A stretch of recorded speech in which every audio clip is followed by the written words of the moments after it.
And organizers say there were about 13,000 people at today's event, teachers, parents, lawmakers, but the entire thing led by children and teens, sending a unified message to Washington and the nation.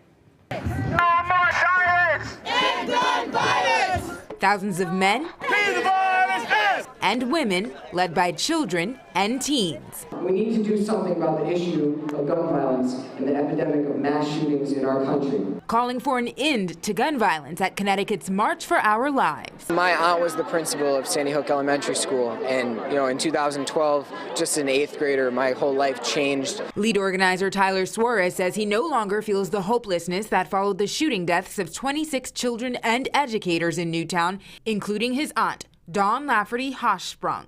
After the Parkland shooting happened, it kind of just clicked, like, you can do something about this. They started to demand that we actually do something. Suarez's cousin and his late aunt's daughter, along with thousands at the state capitol in Hartford and many more around the world, joining the survivors of the Parkland, Florida shooting that took 17 lives in demanding gun reform. Even if, something doesn't happen now, at least we're putting our minds and our thoughts out there. Guns are not good for anybody. Many children and teens here because they don't want to be the next shooting victims. I don't want to not make it to graduation. I'm so close. Our lives that are on the line, and it's us who are standing in this bus and at school and in the lunch tables talking about will we be next. Some youth have to ask that question every day. We've all experienced violence in our community one way or another. There can be no change if we don't look inside our inner city and see the pain and grief that families are suffering every day. Now they're calling on lawmakers to act. Universal background checks is supported by 97% of Americans, yet the NRA still opposes it. Demand that comprehensive and effective bills be immediately brought passed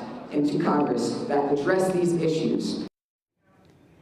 Now, the Hartford March was about one of 800 similar marches around the world calling for an end to gun violence. Organizers of the event launching a similar campaign called Connecticut Students Demand Action, which gets students involved in issues surrounding gun violence and school safety. Nia Ham, Fox 61 News.